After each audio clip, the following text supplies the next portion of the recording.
हम लोग जिस प्रसंग को सुनने जा रहे हैं इसके पहले कल हमने अनन्यता की बात कही थी। अनन्य होना मतलब जो अन्य नहीं है वो अनन्य है। नेगेटिव ऑफ अनन्य, अन्य इज अनन्य। भगवान को भी इस कैटेगरी में डाल दिया आजकल हमने, अन्य है ना। पत्नी, बच्चे, परिवार हमारा, बाकी कौन है? अन्य में कौन है? भगवान, मंदिर, पूजा, दान, ये सब के सब क्या है? अन्य में आ गए। तो भगवान क्या कहते हैं? मुझे अन्य की कैटेगरी में रखना, मुझे अनन्य की कैटेगरी में रखना, मेरे अलावा कोई नहीं। अनन्य मधुर शब्द है। अनन्य में एक प्रकार से अनन्य एक हरा फल है जिसमें कि रस भरा हुआ है। आंवला है, आंवले में रस भरा हुआ है, ऐसा अनन्य है। और अद्वैत कैसा है? रूखा सूखा। मैं अद्वैत की भी तारीफ करूंगा, जब अद्वैत पे आऊंगा तो अद्वैत की तारीफ करूंगा, अद्वैत की अलग ढंग से तारीफ करूंगा। यहां मैं भक्ति की तुलना में कर रहा हूं। सूखा फल, झुर्रियों भरा फल अद्वैत, गुठली अद्वैत। जब फल आसपास से खा लेते हैं ना, जब बचता है गुठली। अद्वैत की भाषा अहंकार को जमती है। अहम ब्रह्मास्मि, मैं ब्रह्मा हूं, मैं ब्रह्म हूं। ब्रह्म यानी परमात्मा के नजदीक आ गया, अब मेरे को कोई वो नहीं कर सकता। अहम ब्रह्मास्मि, मैं ब्रह्म हूं यदि, तो फिर मेरे अंदर ब्रह्म के कितने गुण आए, परब्रह्म के कितने गुण मेरे अंदर आए, ये मैंने कभी देखने की कोशिश की, कभी आत्मावलोकन किया? हम नहीं कर पाते। सारी पकड़ किसकी? तर्क की है। सारी पकड़ तर्क की है। अद्वैत में सारी पकड़ तर्क की है। भक्ति में तर्क नहीं है, तर्क से परे है। भक्ति तर्क से परे जाती है। भक्ति में लोच है, भक्ति में सौंदर्य है, भक्ति में लालित्य है। इसलिए भक्ति की हम तारीफ कर रहे हैं। बार बार जो आपसे कह रहे हैं भक्ति योग, भक्ति योग, भक्ति क्यों? क्योंकि नोडिंग का विषय इसलिए नहीं, बल्कि भक्ति एक ऐसी चीज है जिसके माध्यम से हर कोई पहुंच सकता है। बिना पढ़ा लिखा, कम पढ़ा लिखा, ज्यादा तर्क नहीं करने वाला, ज्यादा ज्ञान नहीं रखने वाला, ज्यादा जिसने शास्त्र नहीं पढ़े, ग्रंथ नहीं पढ़े, कोई बात नहीं। अगर भक्ति है अनन्य भाव से तो आप पहुंच सकते हैं। भक्ति अनंत है, उसके बहुत सारे घाट हैं। इस पे तुलसीदास जी ने पूरी कविता लिख दी। भक्ति अनंत है, इसके बहुत सारे घाट है। किसी भी घाट से चलोगे तो समुद्र में पहुंचोगे। घाट क्या है? मुस्लिम धर्म है, सूफी धर्म है, ईसाई धर्म है, जितने भी संप्रदाय हैं, सिख है, ये सब विभिन्न घाट है। विभिन्न घाटों से आने वाली नाव अंततः पहुंचेगी कहां पर? समुद्र में, गहरे समुद्र में। इसलिए भक्ति अनंत है। आप कहीं से भी अपना घाट, अपना खुद का घाट बना सकते हो। द्वैत, विशिष्टाद्वैत, शुद्धाशुद्ध, वेदांत, जितने भी घाट है सब ये सब भी बन सकते हैं। अगर भक्ति का पुट आ जाए सागर की गहराई में पहुंच सकते हैं। क्या करें? प्रेम को ही पूजा बना ले, परमात्मा के प्रति प्रेम को पूजा बना ले। इसी पे नारद भक्ति स्तोत्र का सूत्र का, मैं नारद भक्ति सूत्र पे क्लास नहीं ले रहा हूं, तो नारद भक्ति सूत्र का बीच में हवाला दे रहा हूं। 16वां सूत्र है, पूजा दिश्व अनुराग इति पराशर्यः। पूजा दी, पूजा दी, पूजा आदि। पूजा यानी मन से किया गया उपचार भगवान। मैंने आपसे कहा ना कि बाहर की पूजा में अगर मन नहीं लग रहा है तो कोई बेकार है। अगर उस पूजा में मन है, तल्लीन होकर के, तन्मय होकर के यदि आप पूजा कर रहे हैं, तो उस पूजा के साथ जुड़ा हुआ जो अनुराग है, अनुराग के साथ की गई पूजा है, वो क्या है? वो भक्ति है। इति पाराशर, पाराशर ने कहा है।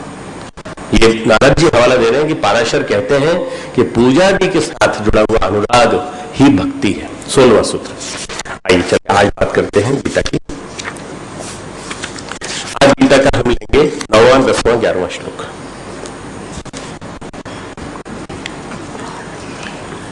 9, 10, 11।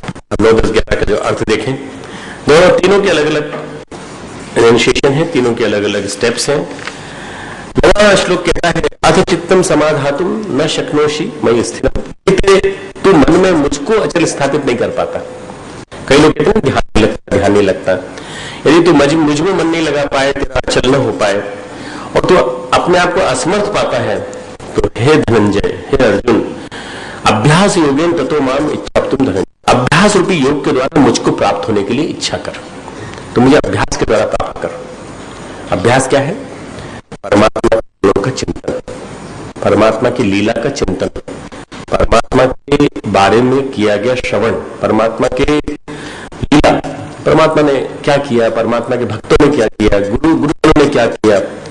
परम पूज्य गुरुदेव को हम जानते हैं, परम पूज्य गुरुदेव को मानते हैं, तो उनके जीवन के बारे में जीवन प्रसंगों में रुचि लेना।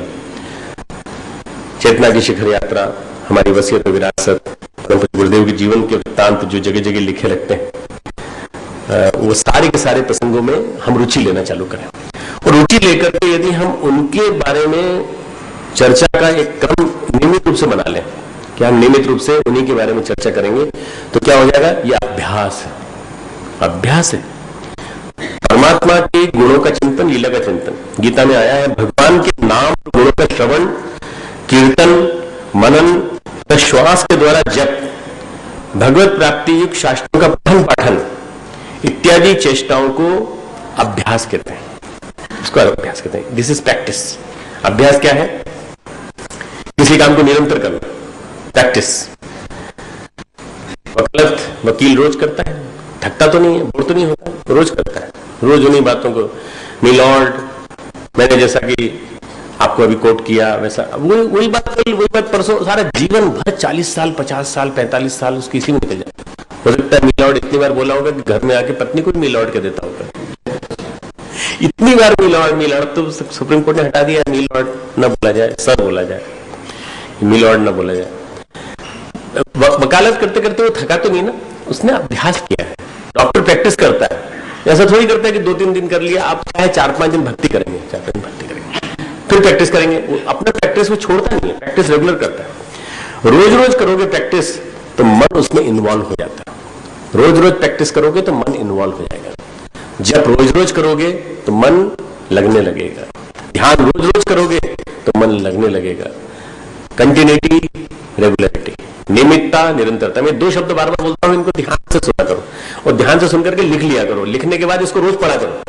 Continuity, regularity. 7 दिन में, 9 दिन में, 1 महीने में, 1.5 महीने में, 2 साल में ध्यान नहीं लगेगा, थोड़ा टाइम लगेगा। किसी का 2 दिन में लग जाता है, किसी का 10 दिन में लगेगा, किसी का 1 महीने में लगेगा। अपने पर डिपेंड करता है कि हम कैसे ध्यान की धारणा करते हैं। तो जप में प्राण डालना, जप में प्राण प्रतिष्ठा सामने रखिए और पता लगा कि अभी अभी बॉक्स में से निकल के आई है। कहां से आई है? सब जयपुर से आई है। मूर्ति बहुत अच्छी सुंदर मूर्ति, इसकी प्राण प्रतिष्ठा हो गई? मैं अभी नहीं हूं, तो फिर कोई आरती नहीं उतारता। कोई आरती उतारता है उसकी? प्राण प्रतिष्ठा के बाद जब आरती उतर जाती, देखा था कि जिसने भी प्राण डाला है उसने आंखों में, नाक में, कान में न्यास के माध्यम से। कई प्राण प्रतिष्ठा का प्रसंग पढ़ना, उसमें इतना अच्छा लगेगा तुमको। कर्मकांड 72 में लिखा है, मूर्धि, आत्मानम, नेत्रम, कर्णम, इन सब चीजों में प्राण डाले जा रहे हैं। सब में यहाँ सब प्राण डाले जा रहे हैं। हम जब प्राण प्रतिष्ठा करते हैं तो गुरुदेव को, दाता जी का, माता जी का ध्यान करके, गायत्री माता का ध्यान करके हम हर जगह पुष्प लगाते चले जाते हैं, प्रार्थना करते हैं इन सब में प्राण आ जाए। और जब देखते हैं तो वास्तव में जीती जागती मां बैठी दिखाई पड़ती है। वास्तव में ऐसा लगता है कि मां बैठी है सामने, उसकी आरती उतारने का मन करता है। ये क्या है? प्राण प्रतिष्ठा। हमारा जप फैक्ट्री से निकल के आई मूर्ति की तरह से, उसमें प्राण प्रतिष्ठा करनी पड़ेगी। उसमें प्राण नहीं आएगा तो कैसे आएगा? कैसे आएगा प्राण? प्रैक्टिस से। प्रैक्टिस करो, डेली प्रैक्टिस करो, भले 1 माला करो, कोई दिक्कत नहीं। रेगुलरिटी, कंटिन्यूटी, करते चलो, करते चलो, करते चलो। आज छोड़ दी माला, प्रायश्चित करो, शाम को मत खाओ, या शाम को आधा खाओ, कोई तप करो। तो तप करने के बाद फिर शाम को 1 माला फिर से करो। 1 माला के बदले में हो सके तो 2 माला का प्रायश्चित करो, 1 माला और एक्स्ट्रा करो। आज गलती से छूट गई इसलिए 2 माला करके प्रायश्चित करो, इसलिए याद रहेगा। हम लोग लेखन करते थे गुरुदेव का, गुरुदेव कहते थे बेटा लेखन तुम्हारा योगाभ्यास है। गुरुदेव कहते थे अखंड ज्योति के लिए लिखता है, हम लिखते रहे, लिखते लिखते आज ऐसी स्थिति में आ गए कि अखंड ज्योति पूरी की पूरी संपादित कर लेते हैं, लिख लेते हैं। लोगों को शक था कि गुरुदेव चले गए, महाप्रयाण हो गया गुरुदेव का, इसके बाद अखंड ज्योति बंद हो जाए। गुरुदेव ने लिख दिया अखंड ज्योति बुझेगी नहीं, यानी रोज जलती रहेगी। और लोगों का भरोसा बना रहा, इसलिए गुरुदेव ने कहा कि हम आने वाले 10 वर्षों के लिए लिख के जा रहे हैं। चलो, गुरुदेव ने 90 में लिखा, 2000 में अखंड ज्योति बंद हो जानी चाहिए थी। अगर हमको लिखना नहीं आता था 2000 बंद हो जाती कि नहीं बंद हुई। चल रही, क्यों चल रही है? क्योंकि गुरुदेव ने ये कहा कि बेटा लेखन को योगाभ्यास मानो, ये मानो तुम मेरी पूजा कर रहे हो, तुम मेरी उपासना कर रहे हो, तुम मेरी साधना कर रहे हो। सुबह उठते हैं तो लेखन के लिए जब भी बैठते हैं अपना ध्यान इत्यादि करने के बाद, तो हम ये मान के चलते हैं गुरुदेव की पूजा कर रहे हैं, गुरुदेव को पुष्प चढ़ा रहे हैं, गुरुदेव को ये चढ़ा रहे हैं, गुरुदेव के चरणों में चढ़ा रहे हैं।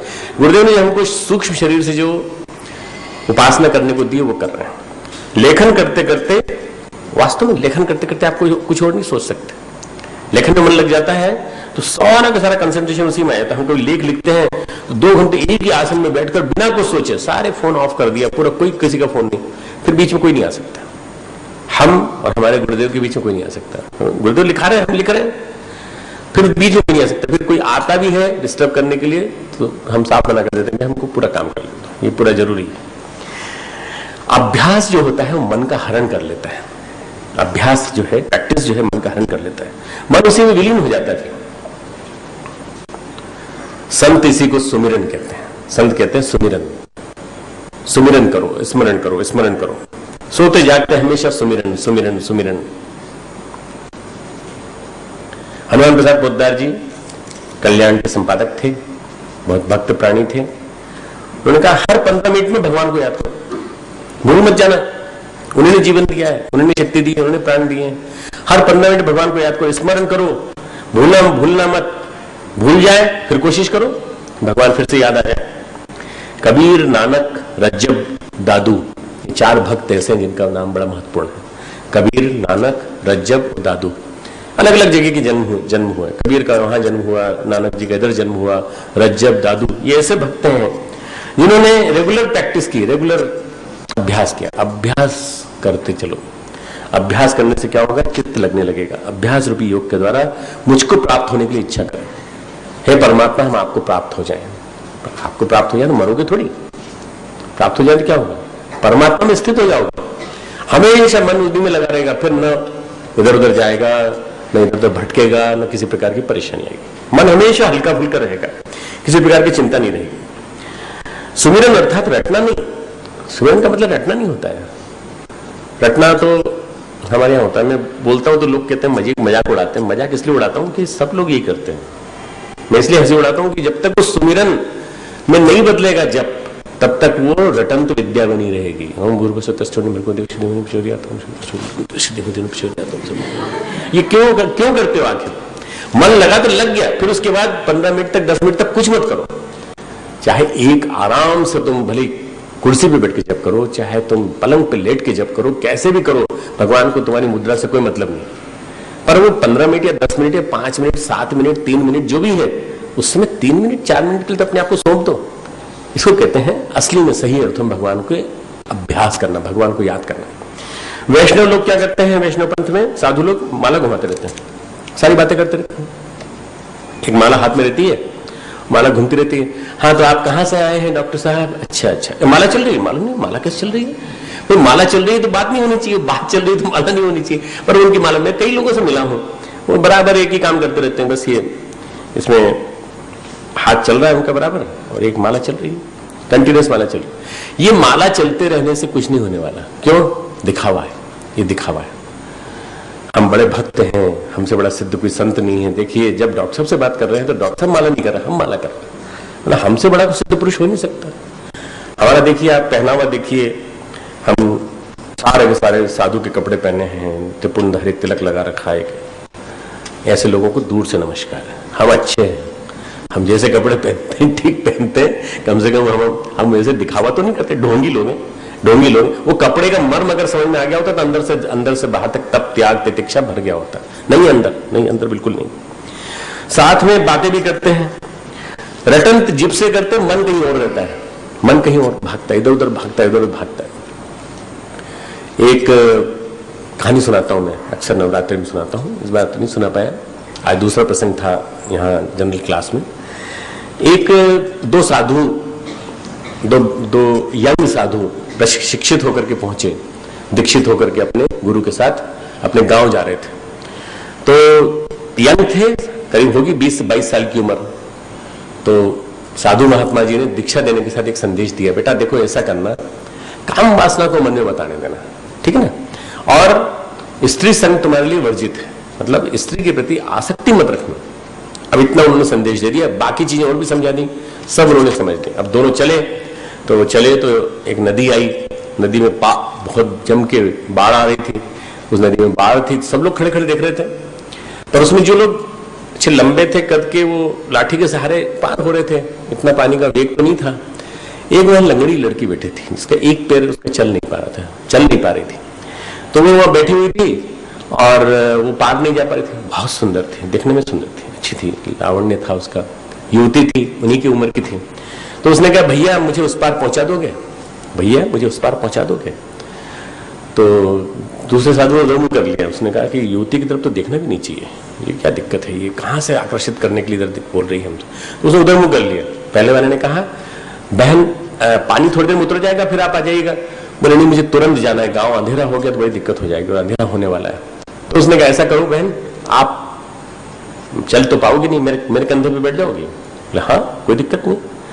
उसने कंधे पे बिठाया तो इसने कहा ए दुष्ट क्या करता है, तो हमारा गुरु भाई है इसलिए हम तुझे समझा रहे हैं, स्त्री संग हमारे लिए वर्जित है, स्त्री का साथ नहीं करना चाहिए, तू गड़बड़ कर रहा है, तू गड़बड़ कर रहा है, गलत काम कर रहा है। अरे बोले रुको भाई हम ये काम कर लें, तो सेवा का काम कर रहे हैं।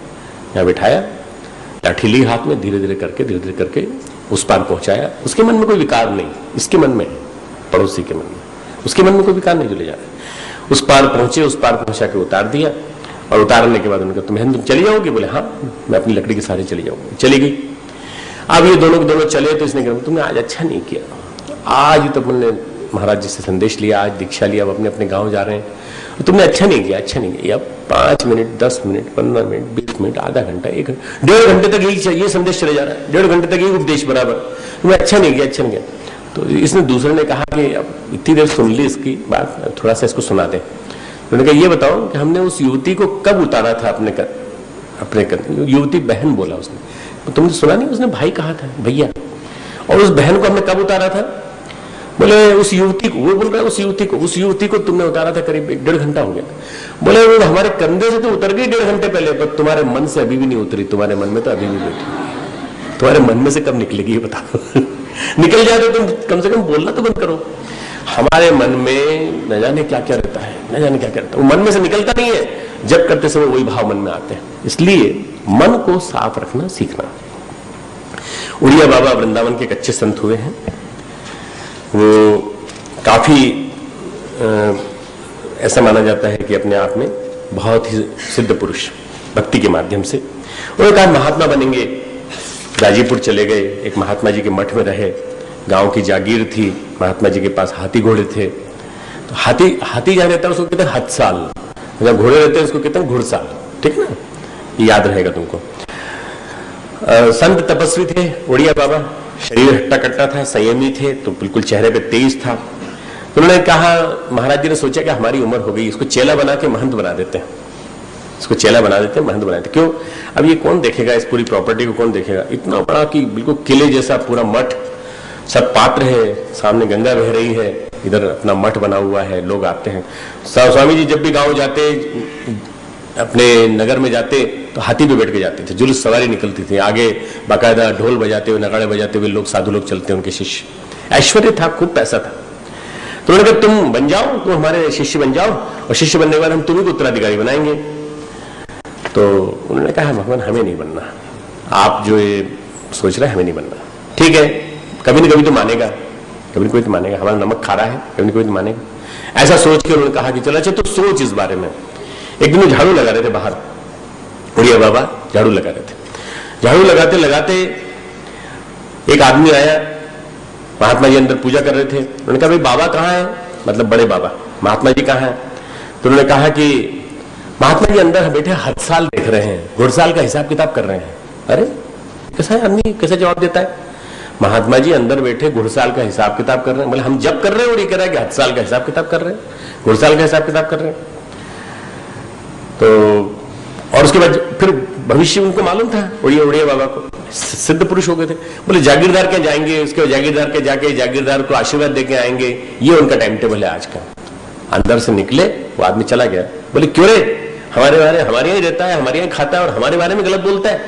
हम हथसाल देख रहे हैं, हम घुड़साल देख रहे हैं, अरे अंदर हम जप कर रहे हैं, माला कर रहे हैं, बड़ा नालायक है। तो बोले देखिए महात्मा जी, अगर आप बुरा न माने तो हम एक बात कहें कि आप वही कर रहे थे जो हम कह रहे हैं, पता ही आप हथसाल देख रहे थे। बोले हाँ सही बात है, तो सही कह रहा है। मैं हाथी के बारे में सोच रहा था कि हाथी का इलाज कराना है, हाथी की देखरेख करनी, इसके लिए कहा महावत रखना है नया, और मेरा हाथ तो चल रहा था जप में, पर मन लगा हुआ था हाथी की देखरेख में। तो सही कह रहा है, बिल्कुल, तो दिव्य पुरुष है।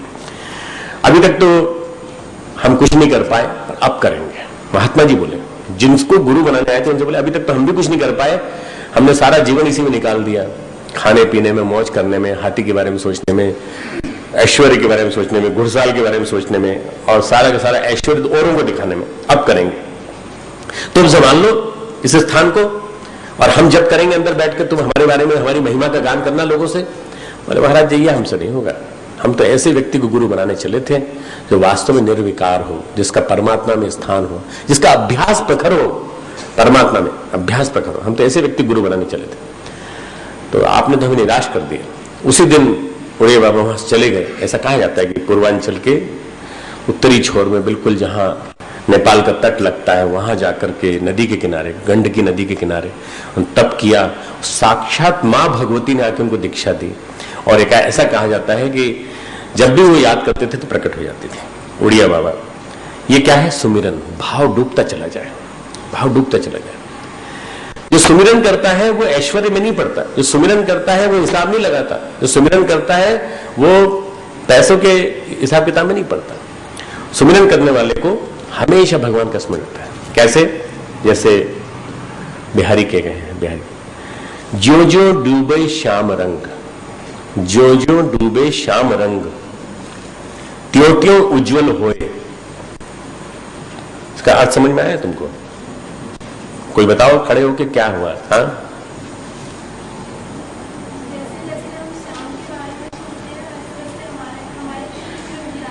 बहुत सुंदर, बहुत सुंदर, बहुत बढ़िया, बहुत बढ़िया। श्याम रंग यानी काला रंग। अच्छा, काले रंग में, कृष्ण में जितना डूबोगे उतना ही तुम उज्जवल होते चले जाओगे। जैसे काले रंग में डूबोगे तो कैसे हो जाओगे? काले हो जाओगे ना। पर श्याम एक ऐसा रंग है कि श्याम के रंग में जितना डूबोगे, श्याम का जितना स्मरण करोगे, श्याम के चिंतन में जितना रमोगे, उतना ही तुम उज्जवल होते चले जाओगे। बहुत सुंदर बात की गई।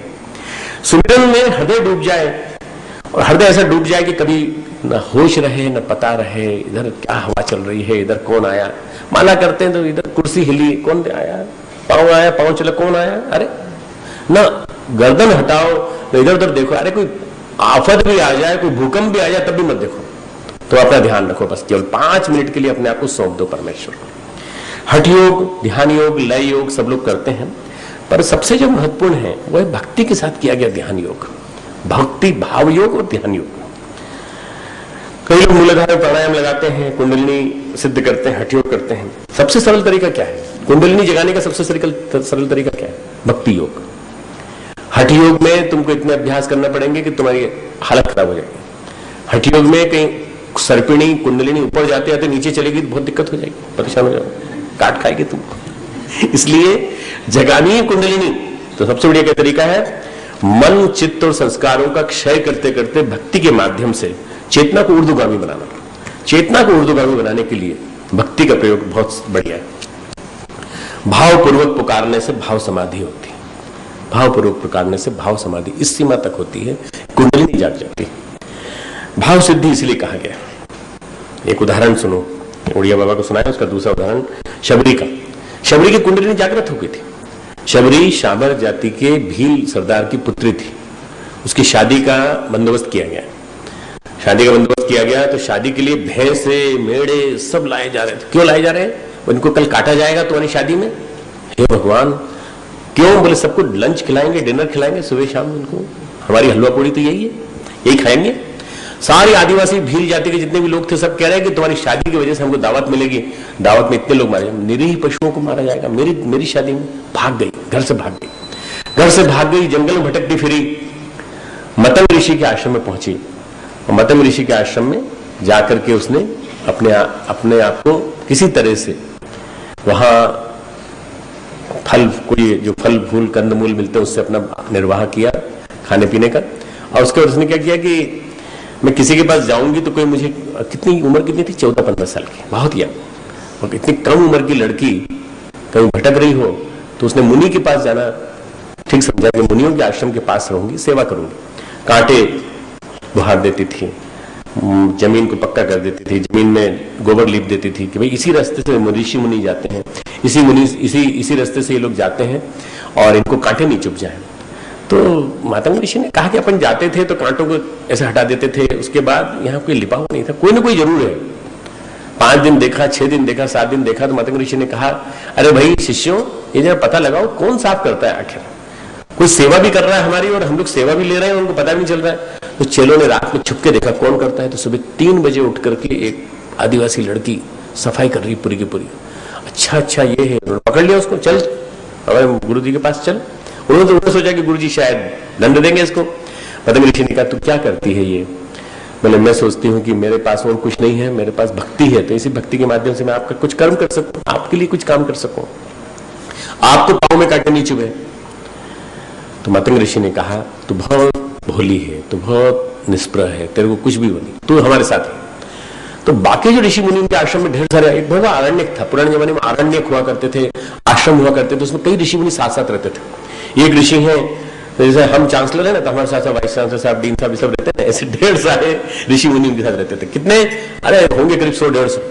सारे उनके पास आए, बोले ये अगर आदिवासी लड़की रहेगी तो हम नहीं रहेंगे, ये अधम जाति की है और इसको आपने क्यों शरण दे दी? और ये अरे बोले भाई तुम जाति देखते हो, भगवान राम आने वाले उनके लिए आई है ये, तुम्हें हमें नहीं समझ में आता, हम छोड़ के जा रहे हैं, छोड़ के चले सबके सब। पर उनके शिष्यों ने नहीं छोड़ा, जो उनके शिष्य थे, उनके डिसाइपल्स, उन्होंने नहीं छोड़ा। उन्होंने कहा नहीं, हम मतंग ऋषि के साथ रहेंगे। और शबरी ने नहीं छोड़ा, शबरी को मतंग ऋषि ने नहीं छोड़ा। तपस्या करते करते उन्होंने कहा देख तू तपस्या कर, ऐसा सुना है भगवान अवतार लेने वाले हैं। अब कल्पना करो भगवान अवतार लेने वाले हैं, भगवान ने अवतार ले लिया, शबरी भगवान ने अवतार ले लिया। अब अवतार लेने के बाद भगवान वनवास में है, भगवान वनवास में है, अभी सीता माता का अपहरण होने वाला है। सीता माता का अपहरण होने के बाद इधर आएंगे, तू क्या करना, वो आएंगे तो यहाँ आएंगे तो उनकी सेवा करना। अब इसी आस में 60 साल की हो गई, बूढ़ी हो गई। उस बूढ़ी होते होते उसने क्या करती थी, रोज सफाई करती थी, रोज कांटों की सफाई। इसी बीच मतंग ऋषि समाधि ले ली, चले गए। मतंग ऋषि के बाद ऋषि मुनि जितने भी थे और लोग, उन्होंने कहा कि मतंग ऋषि की अमानत है इसलिए इसको संभाल कर रखेंगे, हम इसका सम्मान करेंगे। शबरी सम्मान के स्थान पे पूजित होती रही, पर उसको वैसा स्थान नहीं मिला था जो बाद में मिला। भगवान राम आए, भगवान राम आए हैं, जंगल में पधार गए हैं, अपने आश्रम के नजदीक है, ये सोचते ही शबरी पागल हो गई। पागल होकर के जैसे भागी, तो सोचा कि जितने फल लाके रखे उनको मैं धो के रख दूं। पानी लेने के लिए कुंड में गई, तो पानी लेने के जैसे में एक ऋषि मुनि उधर से आ रहे थे। वो अब लेफ्ट में चलना चाहिए ना सीधा, वो बेचारे बाएं में चल रही थी, वो दाएं में चल रहे थे। और उन्होंने कहा ये जब भी कोई अधम स्त्री आएगी तो मेरे रास्ते में नहीं आएगी, कोरे हट जाएगी, जब मैं निकल जाऊंगा तब हटेगी। वो उनसे छू गई, क्योंकि उसको मालूम नहीं था, राम की भक्ति में थी, तो छू गई। तो उन्होंने कहा ये क्या करती है तू, और ये करने के बाद मैं तुझे श्राप दे दूंगा, प्रभु क्षमा करें।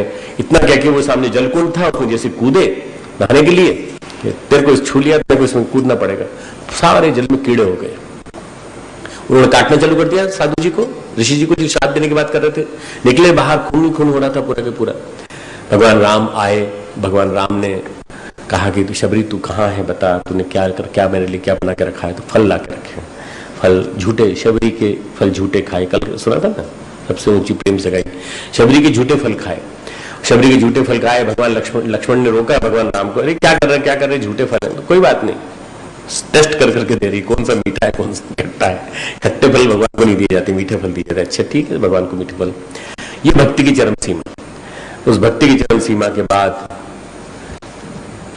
इस प्रकरण को बेर खिलाए, जंगल के बेर, जंगल में क्या, वहां कहाँ सेब मिलता, वहां कहाँ नारंगी मिलती, वहां कहाँ संतरे मिलते, वहां का ये थोड़ी मिलता, क्या मिला, बेर मिले, बेर खिलाए।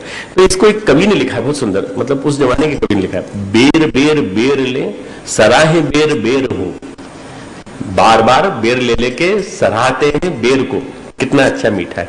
बेर बेर बेर ले सराहे बेर बेर हो, बेर बेर कहूं। रसिक बिहारी नाम का कवि है, रसिक बिहारी देत बंधु कहो फेर फेर, फिर से दे ला, फिर से और ला। रसिक बिहारी बंधु देत बंधु कहो फेर फेर। अब वो कहती है अच्छा तुम हो कौन ये बताओ। तो वो कहती है मैं अधम से अधम नारी हूं, अधम ते अधम, अधम अति नारी तीन माह में मति मंद आघारी। मैं अधम से अधम नारी हूं, और उसमें भी मैं कम बुद्धि की हूं। एक तो मैं नारी हूं, दूसरे मैं अधम हूं, और तीसरा मैं बहुत मंद बुद्धि की हूं, मैं कहीं पढ़ाई लिखाई नहीं की, 14 साल की उम्र में यहां आ गई और उसके बाद से मैं काम कर रही हूं। भगवान कहते हैं यदि भक्ति न हो तो वह मनुष्य बिना जल के बादलों के समान शोभाहीन है। तो भक्तिवान है, इसलिए तेरी भक्ति बहुत सुंदर है। जल विहीन बादलों के समान होती है भक्ति विहीन नर की भक्ति, और तेरी भक्ति कैसी है? भरे हुए बादलों जैसी भक्ति। भगवान उसको नवधा भक्ति सुनाते हैं। नवधा भक्ति कहूं तो ही पाही, सावधान सुनो धरु मन माही। मैं तुझे नवधा भक्ति कहता हूं। मेरे लेक्चर हैं, 12 लेक्चर हैं नवधा भक्ति पे। हर एक भक्ति, एक प्रकार, एक लेक्चर पे एक भक्ति के ऊपर है। कभी तुमको जब समय हो, सुनने का मन करे और तुमको ऐसा जैसा रस इसमें आ रहा है, वो कभी मन करे तो तुम लोगों के लिए सप्ताह में एक बार हम शाम को लगा दिया करेंगे यहाँ वीडियो से, तुम सुन लेना। बहुत सुंदर लेक्चर है, इसलिए कि उसमें उदाहरण कई आए हैं। नौ भक्ति कौन सी है? पहली भक्ति संतों का संग, संतों का संग, संत का संग। दूसरा कथा प्रसंगों में रुचि, कथा प्रसंगों में रुचि। ये क्या है? अभ्यास है। कथा प्रसंगों में, भगवान की कथा प्रसंगों में रुचि लेना। अब आप अपन किसमें कथा प्रसंगों में रुचि लेते हैं? आइडल कौन चुना गया? इंडियन आइडल कौन चुना गया? क्रिकेट में कौन क्या जीता, उसमें ही ढेर सारा आधा घंटे का समय निकाल देते हैं। वो ऐसे मारता ना तो ठीक हो जाता, सब ऑस्ट्रेलिया वाले हार जाते पूरी तरह से। पर वो ऐसा नहीं मारा ना, उसने ऐसे मारा, ऐसे मारा तो ऐसे। अरे तुम बहुत बड़े क्रिकेटर हो भाई, तुम चले जाओ खेलने के लिए। ढेर सारे लोग सारे चौराहे पे खड़े खड़े बकवास कर रहे हैं। अगर यही रुचि कथा प्रसंगों में लेने लगे, आप 1 मिनट देख लो, 1 मिनट बात कर लो, चलो मनोरंजन, वहां तक तो ठीक है। पर जब पूरा का पूरा समय इसी बर्बाद हो जाता है तो फिर दिक्कत होती है। कथा प्रसंगों में रहती है। तीसरा है गुरुपद पंकज सेवा, गुरु के चरण कमल की सेवा। गुरु के चरण कमल की सेवा मतलब गुरु का कार्य करना, गुरु का कार्य करना, गुरु के कार्य को आगे बढ़ाना। कैसा? अमान भगति। इस भक्ति को भगवान ने कहा है, तीसरी भक्ति को अमान, बिना किसी मान के, बिना किसी अहंकार के। तो गुरुपद पंकज सेवा, अमान भगति।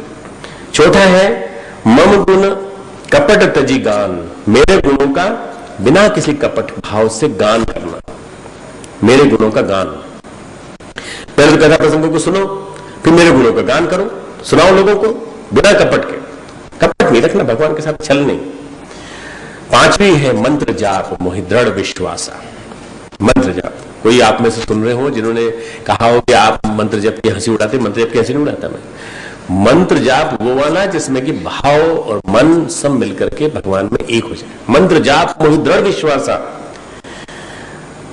भजन, सबसे श्रेष्ठ भजन जो है वेद में प्रकाशित है, भगवान कहते हैं भजन वेद प्रकाशक।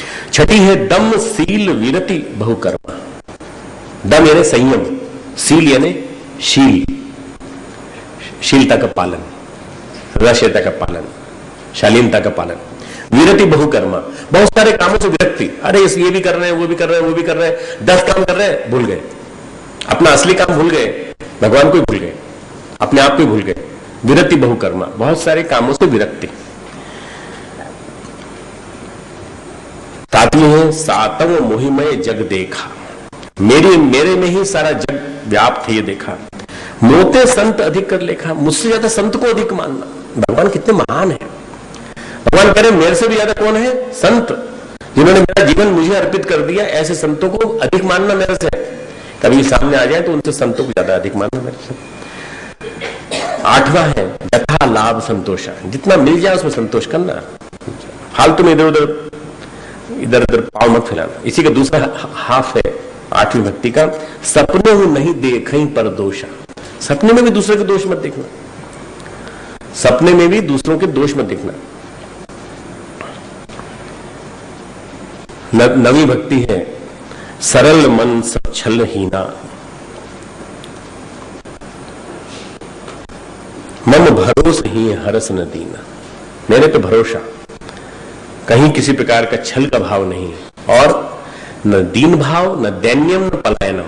अर्जुन कहते हैं ना, अर्जुनस्य प्रतिज्ञा द्वयी, न दैन्यम न पलायनम। न दीनता, न पलायन का भाव, न हर्ष का भाव। अत्यधिक हर्षोन्मत्त भी नहीं होना, अत्यधिक दीन भाव भी नहीं होना। ये कौन है? ये भगवान है, जो भगवान 9 भक्ति पढ़ा रहे हैं। किसको पढ़ा रहे हैं? शबरी को। नवधा भक्ति का संदेश भगवान ने किसी पढ़े लिखे राजा को नहीं दिया, किसी पैसे वाले को नहीं दिया जो दक्षिणा देने के लिए आया था, जिसने झूठे बेर खिलाए थे, उस शबरी को दिया। क्यों? अमान भगत थी, बिना किसी मान, बिना किसी अहंकार की उसकी भक्ति थी। ऐसा कहा जाता है कि नवदा भक्ति सुनने के बाद अपने योग बल से, वो जो मैं जो जल की बात बता रहा था ना, जिस कुंड में वो साधु महात्मा कूदे थे, कब खूना खून हो गया था उनका शरीर भी, तो उन्होंने, भगवान खुद कर सकते थे इस काम को, उन साधु महात्मा जो थे उनके घावों को भी ठीक कर सकते थे, वो वहीं की वहीं करा रहे थे पूरी तरह से। तो उनसे कहा अब इस कुंड में पुनः स्नान करना, पहले शबरी को स्नान कर लें। तो शबरी कुंड में कूदी, शबरी के कुंड में कूदते ही वो जल निर्मल हो गया, सारा कीड़े भाग गए। उसके बाद उनसे कहा महात्मा जी साहब आप कूदे तो सारा उनके घाव भर गए पूरे के पूरे। बात बड़ा विलक्षण प्रसंग है रामचरितमानस का। और योग बल से उसने शरीर छोड़ दिया, योग बल से 72 साल की हो गई थी, भगवान आए, भगवान के दर्शन हो गए, इससे ज्यादा क्या चाहिए। अमान भगत है ये। कुंडली जाग जाती है, अपने अंदर की सारी शक्ति जाग सकती है यदि हम चाहें तो। सुमिरन करना है तो क्या करना है, अपना हृदय डुबाना है भक्ति में, हृदय डुबा दो भक्ति में।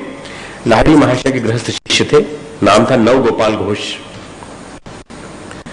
श्यामाचरण लाहिड़ी जी के एक शिष्य थे, गृहस्थ शिष्य नव गोपाल घोष। बीमार रहते थे, पत्नी सेवा करती थी। कहते थे जब लेके आते थे, हम तो लेटे रहते हैं, कुछ कर नहीं पाते, कभी पेट में दर्द है, इतने सारे ऑपरेशन हो गए, दवाएं चल रही हैं, कोई फायदा नहीं हो रहा। लाहिड़ी जी ने उनको अपनी दिव्य दृष्टि से देखा, उन्होंने कहा कि तुम्हारा प्रारब्ध बहुत कड़ा है, बीमार हो, मैं मानता हूं, पर तुम कुछ तो कर सकते हो। बोले क्या करूं, मैं बैठ भी नहीं सकता, मैं जप कैसे करूं, आपने तो जप करो, मैं बैठ नहीं सकता। वो जहां हो, जिस अवस्था में हो, पुकारो, पुकारो, मेरा नाम लेकर के पुकारो, बस भगवान का नाम लो, भगवान का नाम लो, पुकारो, डूब जाओ उनके ख्याल में। बीमार हो, करा रहे हो, कराने की शक्ति कहां से, हाय राम, इतना तो निकला मुंह से, अरे राम रे कितना दर्द हो रहा है, उसके बजाय कहते हे राम राम हे राम, धीरे धीरे करके उन्होंने कहा भगवान का नाम राम के रूप में निकले, कृष्ण के रूप में निकले, लयबद्ध रूप से हरे राम हरे कृष्ण इस तरह से बोलना चालू कर दो, हरे राम हरे कृष्ण कृष्ण हरे हरे, ऐसा करते करते करा लिया करो।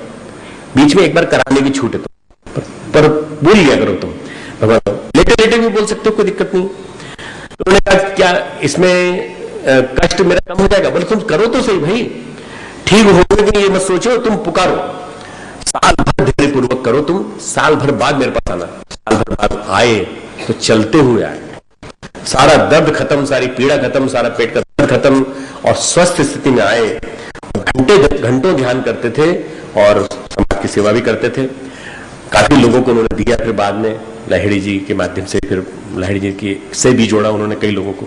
ये क्या है कि आपको अगर असाध्य से असाध्य कष्ट हो तो वो भी दूर हो सकता है यदि भगवान का नाम सुनते हैं। भगवान क्या करें, अभ्यास करो, कांस्टेंट प्रैक्टिस करो। जहां भगवान ने खड़ा कर दिया वहीं से शुरू करो। रूप गोस्वामी, जीव गोस्वामी, चैतन्य महाप्रभु के दो शिष्य, रूप गोस्वामी, जीव गोस्वामी, महाप्रभु के शिष्य, चाचा भतीजे थे। बंगाल के बादशाह की नौकरी कर रहे थे।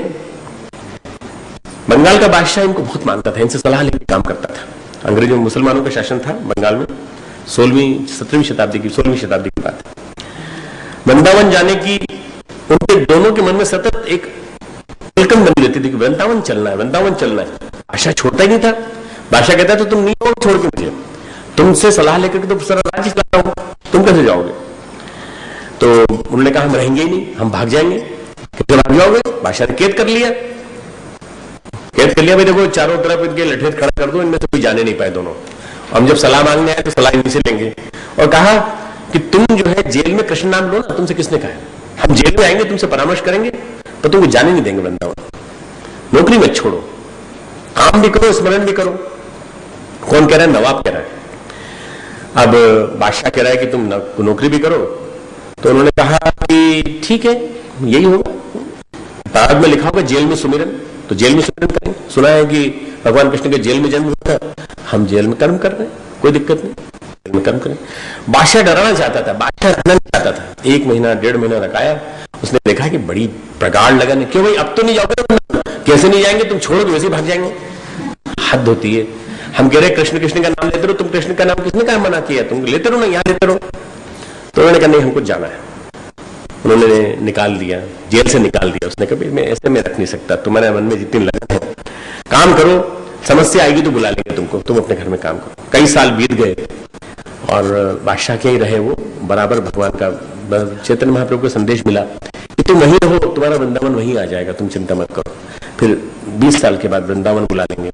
चैतन्य महाप्रभु ने कहा हरि स्मरण सब ठीक कर देता है, प्रतिकूलताएं भी आए सामने तो हरि स्मरण सब ठीक कर देता है। सुमिरन में बड़ी ताकत है, इतनी बड़ी कि सब कुछ कर देगा।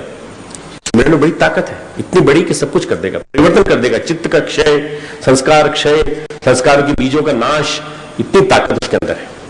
पर कभी कभी क्या होता है, इतने प्रबल कुसंस्कार होते हैं कि मिटते ही नहीं। एक भिखारी की कहानी सुनाता हूं।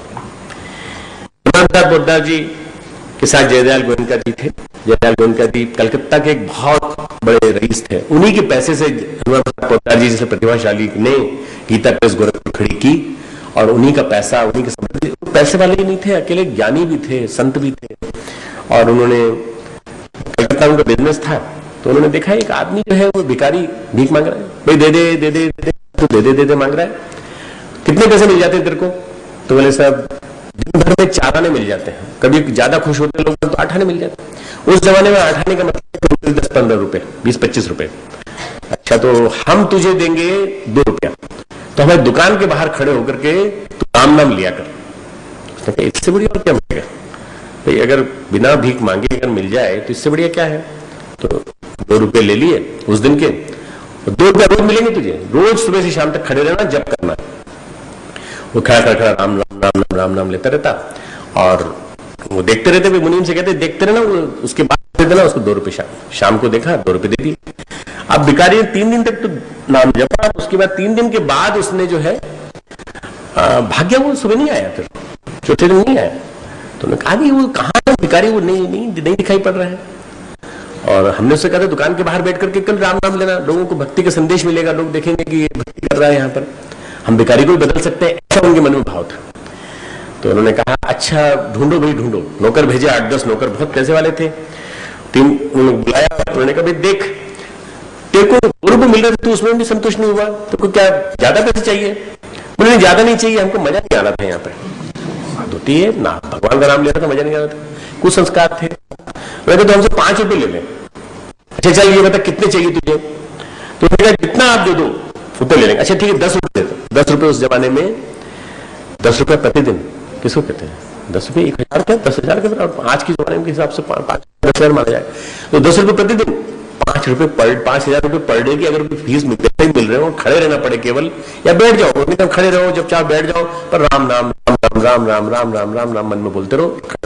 वो चाहते थे कि शायद बदल जाएंगे।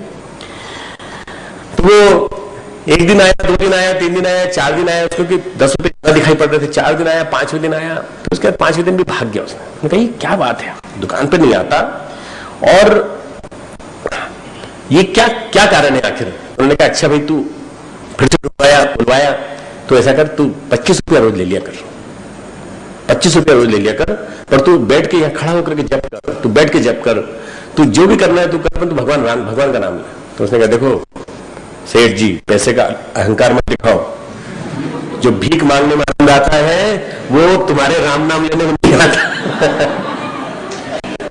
जो आनंद हमको भीख मांगने में आता है वो नहीं आता। तुम एक बार चलो हमारे साथ कटोरा लेके भीख मांगने में, कितना आनंद आता है, कितना मजा आता है। दे दे भगवान के नाम पे दे दे। जब वो पैसा मेहनत की कमाई है वो, और या तुम मेहनत हम मेरे करवाते हैं, राम नाम बोल लेते, हम नहीं बोलेंगे नाम। मछली की गंध वाली कहानी सुनी होगी रामकृष्ण परमहंस की। एक महिला को नींद नहीं आ रही थी, दूसरी महिला को नींद आ रही थी, तो एक नींद नहीं आती, तो उसने फिर उस महिला ने जो है मछली की गंध वाली की टोकरी अपने सिरहाने रखी, तो उसको नींद आ गई। क्यों? उसके संस्कार ऐसे रमे हुए। संस्कार कुछ ऐसे हो जाते हैं कि आदमी जो है वो हमेशा रेस्टलेस बना रहता है, और रेस्टलेस आदमी का चित्त नहीं लग सकता। इसलिए रेस्टलेसनेस हमारी कम हो, उसके लिए सुमिरन जो है उससे बढ़िया कोई काम नहीं। कर्म में व्यक्ति लीन हो जाए, क्रियाशील रहो, तो क्या है भगवान क्या कहते हैं? दूसरी बात कहते हैं इसी दूसरे श्लोक में, अगर तू अभ्यास में भी असमर्थ, 10वां श्लोक, अभ्यास में भी असमर्थ होसी मत कर्म परमो भव मदर्थमपि कर्माणि कुर्वन् सिद्धिं वाप्स्यसि। यदि तू अभ्यास में भी असमर्थ है, मान लो तेरे अभ्यास करने में दिक्कत होती है, तो केवल मेरे लिए कर्म किया कर, मदर्थमपि कर्माणि, परमात्मा के लिए कर्म कर, भगवदर्थ कर्म कर। इस प्रकार मेरे निमित्त कर्मों को करता हुआ भी मेरी प्राप्ति रूपी सिद्धि को प्राप्त होगा। तो मेरे लिए भी काम करेगा तो मेरी प्राप्ति रूपी सिद्धि को प्राप्त होगा। मेरे लिए काम कर। ये श्लोक अक्सर मैं अपने कार्यकर्ताओं को सुनाता हूं कि हम कुछ नहीं कर सकते तो गुरुदेव काम तो कर सकते हैं। गुरुदेव काम क्या है? गुरुदेव के ज्ञान का विस्तार, विचार क्रांति। कुछ नहीं कर सकते, दूसरों को अच्छे विचार दे सकते हैं। अगर मान लो हम बहुत बड़ा अनुष्ठान नहीं कर सकते, बहुत बड़ा पुरुषन नहीं कर सकते, हम ये दुर्गा सप्तशती नहीं पढ़ सकते, कुछ नहीं कर सकते, तो हम एक काम तो कर सकते हैं कि हम उनका काम करें। हम उनका काम करें, वो हमारा काम करेंगे। भगवान कह रहे हैं मदर्थापि कर्माणि, तुम मेरा काम कर, और मेरा काम करते करते तू मेरे को प्राप्त हो जाएगा। स्वार्थ को त्याग कर, परमेश्वर को परम आश्रय मानकर, स्वार्थ को त्याग कर परमेश्वर को परम आश्रय मानकर, निष्काम प्रेम भाव से, निष्काम प्रेम भाव से पतिव्रता स्त्री की भांति, अब मैं ये तो नहीं कह सकता कि पत्नीव्रता पति की भांति, मानवनी पत्नीव्रत पति कितने मिलते हैं, तो पतिव्रता स्त्री का उदाहरण हमेशा दिया जाता है। पतिव्रता स्त्री की भांति वाणी और शरीर द्वारा परमेश्वर के लिए ही कर्तव्यों को करने का नाम मदर्थापि कर्माणि, जो कहा है ना भगवान ने, मदर्थापि कर्माणि, सारे कामों को उन्हीं के निमित्त करना, उन्हीं के लिए करना। आप देखना कि आपका कोई काम ऐसा तो नहीं है भगवान के लिए नहीं है। अगर भगवान के लिए नहीं है तो आपका काम नहीं है, वो किसी और का काम है। जहां ये जुरिस्डिक्शन आ जाए, जहां ये डिस्टिंक्शन आ जाए दोनों के बीच में कि ये काम तो भगवान का है और ये काम किसी और का है, भगवान का काम करेंगे, अपना काम नहीं करेंगे, औरों का काम नहीं करेंगे, भगवान काम करेंगे। ये अगर आ जाए तो ये फिर विवेक जाग जाने के बाद फिर आदमी ठीक हो जाता है। पढ़ाई करेंगे, नौकरी करेंगे, व्यापार करेंगे, सब भगवान के लिए, कर्म क्षय के लिए, कर्तव्य पालन के लिए, सब कुछ भगवान के लिए। इससे भी चित्त स्थिर हो जाता है, इससे भी चित्त स्थिर हो जाता है, मन लग जाता है, ध्यान लग जाता है। भगवान के लिए काम करते करते चित्त स्थिर होने लगता है। व्यवहार से, विचार से संस्कार बदलते हैं। पहले व्यवहार से विचार बदलता है, विचार से संस्कार बदलते हैं। जैसे व्यवहार में आ गया कि हमको उन्हीं का काम करना है। ढेरों लोगों ने गुरुदेव का झोला लेकर के साहित्य बांटा। अब उनको क्या मिला मित्रों, इस जन्म में मिला कि नहीं मिला, परंतु निश्चित रूप से उनके सारे पाप कट गए। कई लोगों को इस जन्म में मिल गया, ना जाने कितना मिल गया। पैसे में गिनती मत करना, पुण्य के रूप में, यश के रूप में, सामर्थ्य के रूप में, सिद्धि के रूप में, बच्चों की पढ़ाई के रूप में, न जाने क्या क्या मिलता चला गया। निष्काम कर्म से ईश्वर समर्पित कर्म करना आसान है। हम जब बार बार तुमसे कहते हैं निष्काम कर्म करो, निष्काम कर्म करो, तुमको लगता है कि निष्काम कर्म कैसे करेंगे, तो ईश्वर समर्पित कर्म करना ज्यादा आसान है। सारे कर्म ईश्वर के लिए करो। तो भगवान कृष्ण की बात को स्वामी विवेकानंद कहते हैं, be ready at every moment for attach and detach. Be ready at every moment for attach and detach. Attachment है अपने आप को भगवान से जोड़ने के लिए और संसार से छोड़ने के लिए। डिटैच है बस संसार से छोड़ना, भगवान से जोड़ना। कर्म हमें अपमान भी दे सकता है, सम्मान भी दे सकता है, हमें बड़ा परेशानी भी हो सकती है कर्म करने में, परंतु यदि हम भगवान के लिए कर्म करेंगे तो फिर वो गलत कर्म नहीं होगा, वो दूषित कर्म नहीं होगा। रामकृष्ण परमहंस कहा करते थे, कौवे का काटा हुआ फल भगवान को नहीं चढ़ता। कौवे का काटा हुआ फल भगवान को नहीं चढ़ता। दोषयुक्त कर्म भगवान के लिए नहीं है, जिनमें दोष है वो भगवान के लिए कर्म नहीं है। हमारे अंदर सात्विक भाव पैदा हो ऐसे कर्म करो। गीत हमारे भाई लोग गाते हैं, युग युग तक जग याद करे कुछ ऐसे कर्म करो, कर्म में ऐसे मर्म भरो। कर्म करो पर ऐसे कर्म करो जो परमात्मा के प्रति अर्पित हो, परमात्मा के लिए किए जाए। चोरी चकारी मत करो, चोरी चकारी का काम नहीं। हम क्या करें, कर्म का नैवेद्य चढ़ाएं भगवान को। हम भगवान को चढ़ाएं कर्म का नैवेद्य। खट्टे फल समर्पित करोगे तो खट्टा फल मिलेगा। भगवान को जो चढ़ाओगे भगवान वापस दे देंगे नहीं तुमको। पुजारी क्या करता है, आप भगवान को कुछ चढ़ाते हैं, थोड़ा सा हिस्सा आपको वापस दे देता है कि नहीं। तो खट्टे फल चढ़ाओगे तो खट्टे मिलेंगे, और अगर मीठे फल चढ़ाओगे तो मीठे मिलेंगे। इसलिए क्या करें, अच्छे कर्म क्यों ना करें, शुभ कर्म क्यों ना करें। भगवान कहते हैं मत कर्म परमो भव। इससे क्या होगा, तीन चीजें होंगी, भाव शुद्धि, विचार शुद्धि, कर्म शुद्धि। पहले भावनाएं सुधरेंगी, शुद्ध हो जाएंगे, फिर उसके बाद विचार सुधर जाएंगे, शुद्धि हो जाएगी, फिर कर्म शुद्धि हो जाएगी। अगर ऐसे हमारे कर्म हैं तो हम करते रह सकते हैं, फिर हानि लाभ से फिर कोई मतलब नहीं। तिलक कर्मयोग पर भाष्य लिख रहे थे। भारत की आजादी, परम पूज्य गुरुदेव ने एक स्थान पे लिखा है, भारत की आजादी के लिए 30 अवतारी ऋषि आत्माएं आई थी। भारत की आजादी के लिए 30 ऋषि अवतारी आत्माएं आई थी, उनमें एक का नाम तिलक है। गुरुदेव की लेखनी से लिखा हुआ है। तिलक महाराज लिखते हैं, गुरुदेव ने लिखा, तिलक महाराज भी ऐसे थे। मराठा और केसरी 2 अखबार निकालते थे, उनका बेटा बीमार था, उनको मालूम था, उसकी देखरेख भी कर रहे थे सब लोग। बीमार था, बीमारी की स्थिति में उसकी मृत्यु हो गई। केसरी का संपादन कर रहे थे, अंतिम हिस्सा चल रहा था, 4-5 पन्ने बाकी थे। लोगों ने आके कहा आपके बेटे की मृत्यु हो गई, थोड़ी देर के लिए चले चलिए। मतलब रात के 2 बज रहे हैं और इस समय तुम कह रहे हो चले चलिए, मर गया, आप क्या करना जाके? केसरी की प्रतीक्षा सारा देश कर रहा है। अगर संपादकीय अधूरा छूट गया, लोग कहेंगे तिलक ने अपना काम अधूरा छोड़ दिया। इसलिए तुम इस बात में मत करो, थोड़ी देर के लिए घर चले चलिए, लोक व्यवहार के लिए घर चले चलिए। बोले किसका लोक व्यवहार, कैसा लोक व्यवहार? चला गया वो तो चला गया, इसको जाना था, चला गया। केसरी की प्रतीक्षा सारा संसार कर रहा है, सारा देश कर रहा है। यह है कर्म योग, भगवान को अर्पित कर्म। भगवान को अर्पित कर्म में लोगों को लग तो सकता है कि कहीं कोई रूखापन है, कहीं कोई ये है, नहीं, भगवान के लिए कर्म कर रहे हैं, गुरुदेव का काम कर रहे हैं, गुरुदेव का ज्ञान यज्ञ चला रहे हैं, गुरुदेव को विचार क्रांति यज्ञ चला रहे हैं, 7 क्रांतियां कर रहे हैं। ये क्या काम कर रहे हैं? हम गुरुदेव के बताए हुए कामों कर रहे हैं। गजानन महाराज उस जमाने में महाराष्ट्र में थे, प्रसाद में रोटी दिया करते थे। एक रोटी उन्होंने भिजवाई तिलक के पास और कहा कि अब आपका स्वास्थ्य भी कमजोर हो गया है, आप अंग्रेजों का अपने भाषणों में बड़ी तीक्ष्ण भाषा में विरोध करते हैं, अपने भाषणों में बड़ी तीखी भाषा का प्रयोग करते हैं। अब आप तीखे भाषण न करें। आपको जो इस बार अंग्रेजों ने अगर गिरफ्तार कर लिया तो फिर आप वापस नहीं आएंगे, सशरीर वापस नहीं लौटेंगे, आप बीमार हो जाएंगे। एक सिद्ध पुरुष कह रहा है, गजानन महाराज सिद्ध पुरुष कहलाते थे, चमत्कारी कहलाते थे। उन्होंने कहा कि आप तीखी भाषा मत यूज करिए, कम भाषा यूज करिए। तो उन्होंने, जिसको कहते हैं भगवत के लिए, भगवान के लिए कर्म, तो उन्होंने कहा कि मैं तो जीवन भर कर्मयोगी रहा हूं। प्रसाद ले लिया, कहा महाराज को प्रणाम बोलना। बोले यदि हम अंग्रेजों का विरोध, मैं मुक्त होते ही सबसे पहले काम करूंगा, शिक्षण करूंगा। कितना चिंतन, बिल्कुल वही जैसा चिंतन, तिलक जैसा चिंतन। तो उन्होंने कहा ये हमारा कर्म है, भगवत अर्पित कर्म है, इसको मत छुड़वाइए आप। महाराज ने कहा ठीक, जो भगवान को मंजूर है वही होगा। जेल गए, बर्मा में, म्यांमार कहते हैं, बर्मा जानते ना कहा है? बर्मा देश अपने अरुणाचल से लगा हुआ है, म्यांमार उसका नाम है आजकल। तो बर्मा में उनका स्वास्थ्य बिगड़ा, जेल में रहे, स्वास्थ्य बिगड़ा। तो महाराज ने कहा तिलक को भगवान अजर अमर करने जा रहा है। वहीं उन्होंने गीता रहस्य लिखा, पेन प्रोवाइड नहीं किया, कागज प्रोवाइड नहीं किए, किसी तरह से वार्डन कागज दे जाता था, अखबार के कागज, वहां उन्होंने लिखा पूरा। कोई लाइब्रेरी में क्रॉस रेफरेंसेस भी नहीं थे, बिल्कुल अंधेरी कोठरी में रखा था, क्रॉस रेफरेंसेस भी नहीं, कुछ नहीं, सारे संदर्भ स्मृति के आधार पर कोट किए। गीता रहस्य नाम का ग्रंथ लिखा उन्होंने, पेंसिल से लिखा, और जैसे निकले वैसे ही लोगों ने समझा कि कोई क्रांति का ग्रंथ है। बहुत तबियत खराब हो चुकी थी, निकाल दिया तबियत खराब होने की वजह से। तो अंग्रेजों ने समझा कि कोई क्रांति का ग्रंथ है, ये चला गया तो क्रांति कर देगा, इसलिए क्या करते, जब्त कर लिया उन्होंने। जब्त कर लिया, उन्होंने कहा इसको हम नहीं जान देंगे। तो उन्होंने कहा तुम मत जान दो, मैं फिर से लिख दूंगा, मेरे को याद है, पूरा याद है। इसको कहते हैं भगवान के लिए किया गया कर्म, मैं फिर से लिख दूंगा।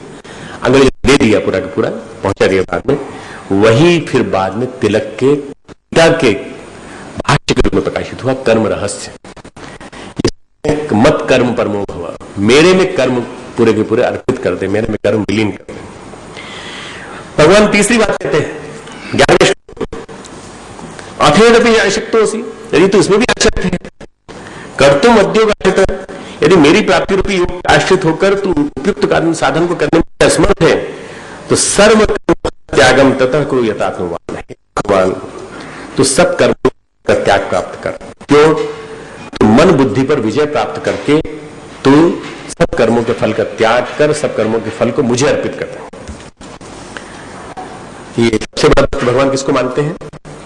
अभ्यास करने वाले, ठीक है। अभ्यास करने वाले से बड़ा किसको मानते हैं? जो उनका काम करता है। उससे ही बड़ा किसको मानते हैं? जो कर्मों का फल उनको अर्पित कर देता है। तो कहते हैं भगवान तुम कर्म फल का त्याग कर दो, मुझे अर्पित कर दो, कर्म करो। हम क्या करते हैं? कर्म तो करते हैं, फल की आकांक्षा पहले कर देते हैं। फल पहले मोटिवेट करता है, फिर कर्म की बात करते हैं। राजनीति में आदमी घुसता है, ढेर सारे लोग घुसते हैं। क्यों घुसते हैं? अरे मंत्री नहीं बने तो क्या वो सरपंच तो बन जाएंगे? फोटो खींच लिया तो कहीं ना कहीं तो आ ही जाएगा, आएगा तो अगली बार छोटा सा म्यूनिसिपैलिटी का इलेक्शन लड़ेंगे, फिर धीरे धीरे करके विधायक बन जाएंगे, विधायक लोकसभा में चले जाएंगे। फोटो काम आएगा, कहीं ना कहीं कोई काम करना मत कराएंगे। ये क्या है? फल की कामना से किया गया कर्म। लोक सेवा नहीं कर रहे हैं, वो कहते अपने आप को समाज सेवी है, लोक सेवा नहीं कर रहे हैं, फल की कामना से किया गया कर्म की प्रवृत्ति इसमें कम हो। इसमें कर्म जो होता है वो फल की बात में सोचें। भगवान कहते हैं यदि तुम मुझे अर्पित कर दोगे तो फल की आकांक्षा छूट जाएगी और कुछ मिलेगा। क्या मिलेगा? समर्पण योग मिल जाएगा तुमको, के बदले में समर्पण योग मिल जाएगा। हमें हमारे अनुरूप जो मिले उसको भगवान का प्रसाद मानकर स्वीकार कर लेना चाहिए। भगवान जो हमें वापस देते उसको स्वीकार कर लेना। हमारी आकांक्षा पूरी करें, यह हमारी इच्छा न हो कि हमारी आकांक्षा पूरी करें। कई लोग हमसे कहते हैं देखिए साहब वो एक दूसरे बाबा जी हैं कपड़ेधारी यहीं पर हरिद्वार, वो कहां से कहां पहुंचे पिछले 5 साल में, और आप उनसे बड़े ज्ञानी हैं, आप डॉक्टर हैं, आप एमडी हैं, आप क्यों ऐसा करते, आप क्यों ऐसा करते, आप यहां से वहां पहुंच सकते हैं। हम तो कहते हम तो उनका कर्म कर रहे हैं। आप ये थोड़े से बच्चे को पढ़ा रहे हैं, आप वहां दिल्ली बैठ जाएंगे तो आप कितने लोग पढ़ाएंगे, आप वहां जाइए वहां जाइए। हमने कहा नहीं जाना, हमें नहीं जाना। हमें जो वो आदेश देते हैं उनके हिसाब से कर्म करते हैं, और वो जो कर्म कर रहे हैं इससे हमको जो वो दे दे हमको बदले में। हमें नहीं चाहिए ऐसी मनोकामना पूर्ति ऐसी नहीं चाहिए जिसमें हमें प्रसिद्धि ऐसी हो जाए कि आज प्रसिद्धि और मीडिया ऐसा है आज का, शाम को ही आपको नीचे ला देगा, बिल्कुल नीचे गिरा देगा। कब गिरा दे मालूम नहीं। ऐसे जमाने में गुरुदेव का काम करते विचार क्रांति को साकार करना है पूरा। उनकी कृपा होगी, उनकी इच्छा होगी तो ऊपर पहुंचेंगे, उनकी कृपा नहीं होगी तो जरूर नहीं। तुम सब बच्चे पढ़ते हो, सभी ने मेहनत की, टॉप एक ने किया है ना, 5 की पोजीशन आई।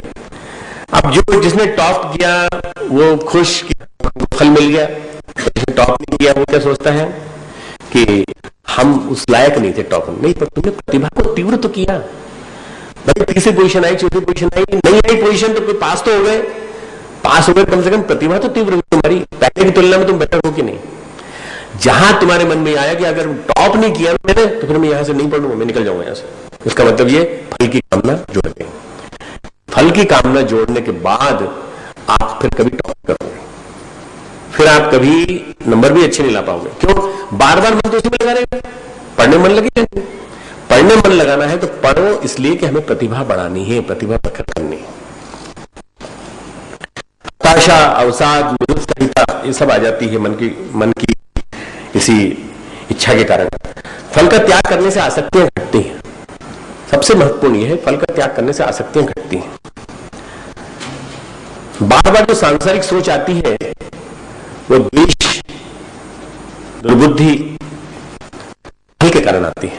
दुर्बुद्धि बार बार आती है फल के कारण। फल क्यों नहीं मिला, चाहते थे, हमें चाहते तो मिल नहीं पाया, हम चाहते थे ऐसा बन जाए, नहीं मिल पाया, बड़ी खराब स्थिति है। अम्बरीश ने कर्मफल छोड़कर कर्म किया। अम्बरीश एक भक्त हैं जिनका नाम बड़े श्रद्धा से लिया जाता है। अम्बरीश मनु के प्रपुत्र थे, मनु, वैवस्वत मनु, नाभाग के पुत्र थे अम्बरीश। उनका अपना ऐश्वर्य जो है इतना ज्यादा था, इतना सामान था घर में, पूरा के पूरा संसार के राजा थे। अपना ऐश्वर्य उनको असत लगता था।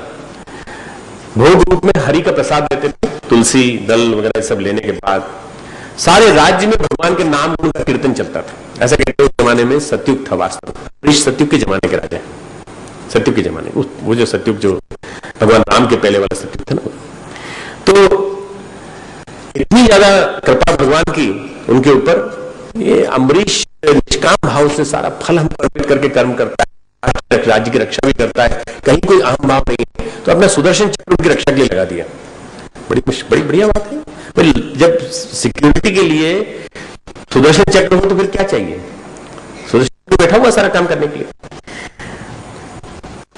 वर्ष की सारी एकादशियों का व्रत करते थे, सारी एकादशियों का व्रत करते थे।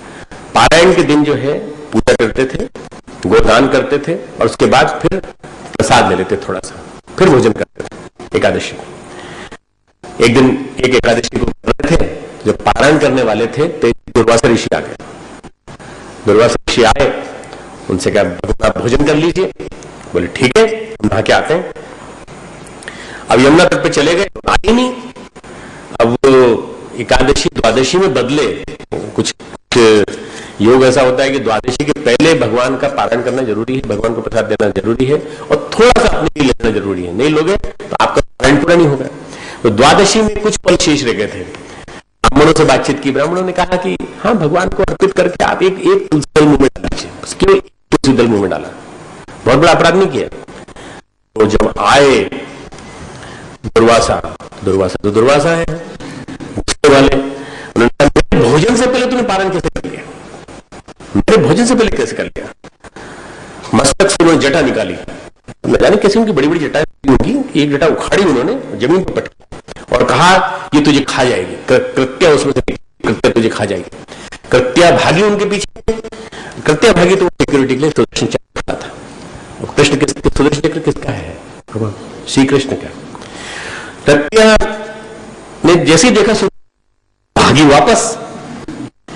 अब आगे सुदर्शन चक्र, बीच में कृत्या के आगे कृत्या की क्या है कि कृत्या तंत्र का प्रयोग है, तंत्र का प्रयोग है और जो चलाता है वो उसी के पीछे चल देती है। अगर वो असफल इधर तो वापस इधर आ जाएगी, अगर आपने इधर मारा भागने लगी तो वापस लौट के आपके पास आ जाएगी। तो दुर्वासा के पास वापस आ गई और दुर्वासा के पीछे दौड़ी, खाने के कृत्या के पीछे सुदर्शन चक्र पीछे दौड़ते चले जाने हैं। सुदर्शन चक्र दसों दिशाओं में घूमे, पर्वतों में घूमे, आकाश पाताल सब जगह चले गए। न ब्रह्मा जी ने, अरे ब्रह्मा जी ने कहा भाई सुदर्शन चक्र से हम ही बचा सकते हैं, हम ही आश्रय देंगे। शंकर जी आप दीदी नहीं, हम भी नहीं कर सकते भी आश्रय, तो पता बता कहां आश्रय मिलेगा। तो उन्होंने कहा बैकुंठ जाकर विष्णु जी के पास, विष्णु जी के पास गए। तो विष्णु जी ने कहा कि मैं भाई भक्त का अपराध कभी क्षमा नहीं करता, भक्त के लिए तुमने भक्त से अपराध किया, मेरा भक्त है अम्बरीश, तुमने उससे अपराध किया है, मैं तो भक्तों के अधीन हूं, I am subordinate of my disciples, बस मैं तो उनका अधीन हूं। मेरा सुदर्शन चक्र भी वहां खड़ा था और मैं भी वही हूं, ये मान लेना। जैसे पतिव्रता स्त्री पति को अपनी सेवा में वश में कर लेती है, वैसे समदर्शी भक्तजन मुझ में चित्त लगाकर मुझे वश में कर लेते हैं, इसलिए मैं उनके वशीभूत हूं। तो कौन माफ कर सकता है? अम्बरीश ही माफ कर सकता है, मैं नहीं माफ कर सकता। ब्रह्मा ने मना कर दिया, महेश ने मना कर दिया, विष्णु ने मना कर दिया। अब वो कृत्या पीछे खड़ी हुई है, कृत्या के पीछे सुदर्शन चक्र खड़ा हुआ है। फिर वो 1 साल हो गया अम्बरीश भूखे प्रतीक्षारत बैठे हुए, 1 साल हो गया दुर्वासा को भागते भागते, भाग करके वापस आए अम्बरीश के पास। उन्होंने पांव पकड़ लिया। अम्बरीश ने क्या करते हैं ऋषि, मेरे कारण आपको कष्ट हुआ, 1 साल तक आपको भागना पड़ा, भाग गया, राजा का पैर पकड़ लिया। इसी बीच सुदर्शन चक्र ने कृत्या को समाप्त कर दिया, कृत्या को नष्ट कर दिया। उन्होंने स्तुति करी, स्तुति करके सुदर्शन चक्र को शांत किया अम्बरीश ने और उनको भोजन कराया, फिर प्रसाद दिया। 1 साल तक अम्बरीश भूखे रहे, दुर्वासा भूखे रहे, पुत्र को राज्य सौंप के हिमालय चले गए। ये कहानी बताती है यदि आप भगवान के लिए अर्पित कर्म करते हैं तो फिर भगवान आपका काम करता है। यदि आप भगवान के लिए अर्पित कर्म करते हैं और कर्म को फल भी भगवान को सौंप देते हैं, जरा भी अपने लिए नहीं रखते, फिर क्या होता है? भगवान कहता है वो सब मेरा है, तू चिंता मत कर, मैं तेरी रक्षा करूंगा। ये हमारे मन में आता है कि हमारी रक्षा भगवान करेगा, और कभी भी किसी भी स्थिति में हम करके कर्म करके नहीं कुछ लेंगे, न कुछ किसी का सम्मान ग्रहण करेंगे, न किसी का दिया हुआ भेंट लेंगे, न कुछ आहार ग्रहण करेंगे, तो फिर उसके बाद आप ये मान लीजिए भगवान आपके अनुचर बन जाए। भगवान ने हनुमान जी के शिष्य बनना स्वीकार किया। भगवान ने हनुमान जी को इतना प्रिय माना, पवन सुत हनुमान कहा जाता है। पवन सुत हनुमान कहा जाता है। भक्तों में हनुमान जी की गणना सबसे प्रथम नंबर पे है। भगवान हनुमान के इतने प्रिय बन गए। सूर्य ग्रहण के समय था और सूर्य छोटा हो गया था, राहु उनको पकड़ने के लिए आ रहा था, ऐसा कहते हैं राहु विकसित करने के लिए आ रहा था। तो बाल समय रवि बख्श लियो, कहते हैं ना, बाल्यकाल में तुमने रवि को खा लिया था, तो जो खा लिया सूरज तो अंधेरा हो गया। अरे हनुमान कौन के वेग से चलने वाली, इतनी ताकत उनमें। तो उन्होंने सारे ऋषि मुनियों ने कहा कि अंधेरा कर दिया तूने, ये कर दिया। अच्छा तुझे तेरी विद्या जो है ये लुप्त हो जाएगी, तेरे को कोई जानकारी कराएगा तब तुझे पता चलेगा। फिर जामवंत ने कहा को नहीं जानत है जग में कपिल संकट मोचन नाम तिहार। उस समय जिस समय उनको भक्ष लिया था ना, उसमें वज्र से हनु यानी ठोड़ी, तो इंद्र के वज्र से हनु पे चोट लग गई, उससे हनुमान हो गया उनका। हनु पे चोट लगी ना, हनुमान नाम उनका इसलिए कहा जाता है। अब सब कुछ करके आ गए, पूरा काम करके आ गए, लंका जीत ली, लंका को जला के भी आ गए पूरी तरह से। और उन्होंने भगवान राम ने पूछा ये तो बताओ भाई, भगवान राम को सब मालूम है। भगवान राम पूछ रहे हैं ये तो बताओ तुम कैसे करके आए सब। तुमने अलंका भी जला दी, तुमने राक्षसों को भी मार दिया, और जब हम लड़ रहे थे तो हम देखते थे कि हम तो तीर चला रहे हैं, तुम तो हुंकार करते थे तो सारे राक्षस मर जाते थे, तुम तो जाके केवल घुड़की मारते थे तो तुम राक्षस मर जाते थे। आखिर तुमने क्या किया? उन्होंने जो चौपाई बोली वो लिखने लायक है। सो सब तब प्रताप रघुराई। प्रभु आप सब जानते हैं, जानबूझ करके बन रहे हैं। सो सब तब प्रताप रघुराई, वो सब आपका ही प्रताप है रघुवर। नाथ न कछु मोरी प्रभुताई। मेरा कुछ नहीं है भगवान, मेरा कुछ नहीं है, कुछ ऐसा आपका है। आपने किया, आप ही करने वाले, आप ही लीला में हो, आप ही सब कुछ करना है, कुछ नहीं। ऐसा कहा जाता है। निष्काम कर्म की बात कर रहे हैं ना, भगवान को अर्पित कर्म कैसे होना चाहिए।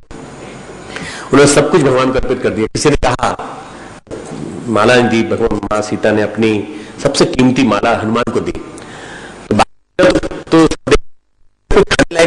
हनुमान जी ने भी तोड़ करके उसको चखने लगे। तुमने कहा कैसे पढ़े लिखे आदमी, तो बोले भाई मैं देख रहा हूं इसमें राम और सीता है कि नहीं इसके अंदर। अगर राम और सीता नहीं तो मेरे किस काम के?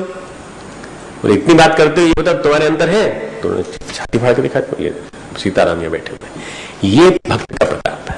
भक्त का प्रताप ऐसा है कि भक्त ने जबरदस्ती राम पंचायत में अपना स्थान बना लिया, जबरदस्ती।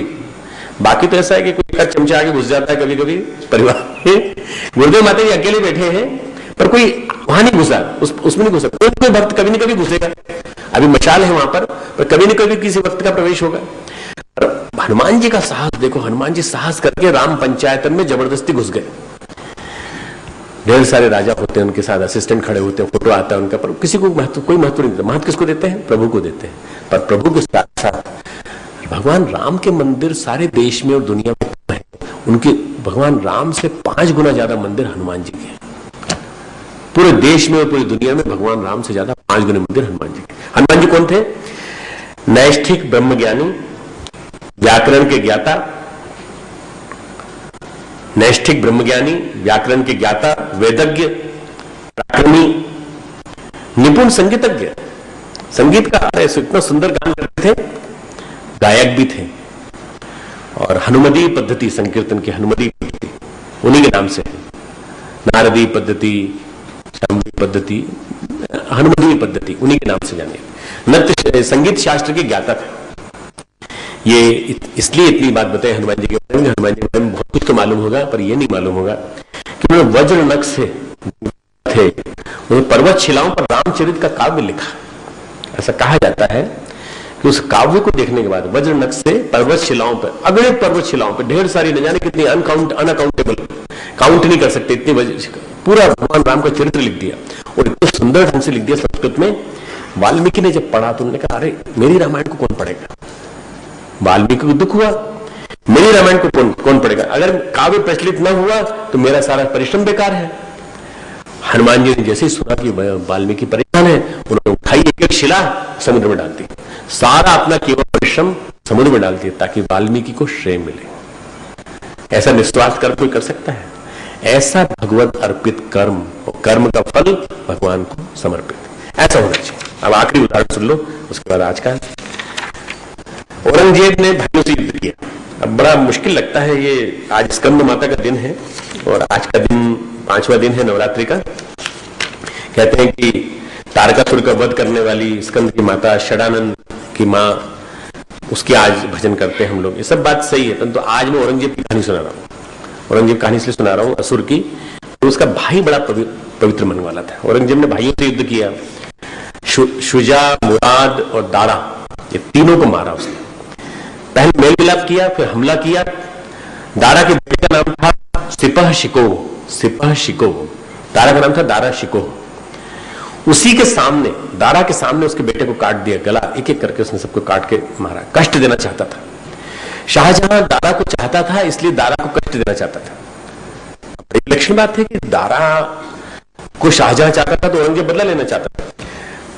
फिर उसके बाद उसको मारने के लिए हाथी पर बिठाया, बिना हौदे के नंगे बदन बिठाया। किसी एक ने देख लिया कि दारा इतना बड़ा राजा, राजकुमार, मतलब औरंगजेब का भाई, और जैसे देखा जाए तो उपनिषद का भाष्य का लिखने वाला, उसने सारे उपनिषद पढ़े थे।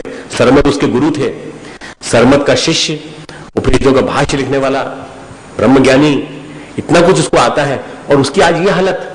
तो उसने अपनी शॉल उड़ा दी, उस शॉल उठा के फेंकी कि उसके ऊपर आके गिर गई। शॉल उड़ा दी। एक भिखारी के सामने से निकलता था जब भी धारा, तो कुछ न कुछ बांट देता था, उसको दे देता था, कटोरी में देता था। उसने भिखारी के सामने से निकलते समय हाथी पे ले जा रहे थे उसको, कहा आज हमारे पास देने के लिए कुछ नहीं है। बोला आज हम आपसे कुछ नहीं मांगेंगे। उसको ध्यान आया कि किसी ने शॉल उड़ाई है, तो उसने होठों से अपनी शॉल गिरा दी, ऐसी गिरा दी कि उस भिखारी के सामने जाके गिरी, ताकि अंतिम समय में भी कुछ देता रहे, बिना किसी प्रकार के बेर भाव से चिंतन। कोई औरंगजेब के प्रति कोई बेर भाव नहीं। गीता पढ़ी थी उसने, उपनिषद पढ़े थे। जीवन जिए और बिना फल चाहे, बिना खुदा से शिकायत किए जीवन जिए, बिना फल चाहे, बिना किसी शिकायत किए। औरंगजेब मरा तो विक्षिप्त स्थिति में मरा। औरंगजेब जब मरा तो उसको अपराध बोध के कारण उसको नींद नहीं आती थी, रात को चिल्लाता था, पत्थरों से सिर टकराता था। जेल में नहीं था, सारा कुछ उसने खून जितना किए थे सबकी याद आती थी, सारे खून याद आते थे। अपराध बोध में जीता हुआ और दारा शिकोह जब मरा, प्रसन्न मन से मरा। अंतिम जो मति गति होती है वही स्थिति होती है जब इंद्रियां शरीर शिथिल हो जाती है आदमी की। मुझे बुढ़ापा आ जाता है तो याददाश्त भूलने लगते हैं हम लोग। अंतिम समय जब आता है, जब जीवन जीने का असली समय आता है, अंतिम समय आता है, भगवान का नाम लेने का समय आता है, तो क्या होता है, गंभीर विषयों पर सोच नहीं बनती, फिर किस पर बनती है, चित्त हावी होने लगता है। और रिटायरमेंट के बाद बहुत सारे लोगों को देखा होगा, रिटायरमेंट के बाद किससे सुनाते हैं, अरे भाई हमारे जमाने में तो ऐसा था, अरे भाई 30 साल पहले हम जब थे तो ऐसा था। लगता है कि ये पास्ट में जीते हैं हम। जैसे नजदीक पहुंच जाते हैं, चेतन मन के क्रियाकलाप कम हो जाते हैं, केवल चित्त सक्रिय हो जाता है। चित्त जो है वही जाता है शरीर के साथ, बस आत्मा के साथ शरीर छूट जाता है, पर आत्मा के साथ चित्त ही जाता है बस। अपराध बहुत प्रताड़ित करता था उसको, फलाकांक्षा के लिए किया जीवन भर औरंगजेब ने, पर दारा शिकोह ने केवल फल रहित जीवन जिया। कभी कोई गलत काम नहीं किया उसने, विलासी नहीं, हमेशा दान दिया। ऐसे व्यक्ति ने जब अपना शरीर छोड़ा, वो अंतिम समय में प्रसन्नता के साथ छोड़ा। यदि धार्मिक दृष्टि से देखा, सल्तनत यदि उसके हाथ में होती और औरंगजेब के हाथ में नहीं आती, तो शायद भारत का इतिहास कुछ और होता। शायद भारत में जबरदस्ती मस्जिदें न बनी होती, शायद भारत में आज जो सांप्रदायिक उन्माद है वो न होता, यदि दारा शिकोह बनता सम्राट, जैसा उसका अधिकार था, पर वो नहीं बन पाया। भगवान को मंजूर था यही होना। हमारे कर्मों के फल कहां गए, ये हमारे मन में नहीं होना चाहिए। अगर हमारे मन में से ये निकल जाए कि हमारे कर्मों के फल कहां गए, उसके बाद फिर भगवान देता चला जाता है। भगवान कहते हैं, मुझे तुम्हारे जैसे प्रेमी भक्त जितने प्रिय हैं। श्रीमद् भागवत में 11वें अध्याय में प्रसंग आता है। श्रीमद् भागवत, गीता नहीं, श्रीमद् भागवत। मुझे तुम्हारे जैसे प्रेमी भक्त जितने प्रिय हैं, उतने प्रिय, भक्त के लिए कहते हैं, उतने प्रिय मेरे पुत्र ब्रह्मा, भगवान के पुत्र कहलाते ब्रह्मा, आत्मा मेरी शंकर, श्री बलराम, लक्ष्मी जी भी मुझे प्रिय नहीं है। अधिक क्या, मेरा आत्मा भी मुझे उतना प्रिय नहीं जितने तुम मुझे प्रिय हो। भक्त के लिए कहते हैं, बहुत ही सुंदर व्याख्या है। जितना मुझे तुम प्रिय हो उतना मुझे मेरा आत्मा भी प्रिय नहीं है, तुम मुझे इतने नजदीक लगते हो।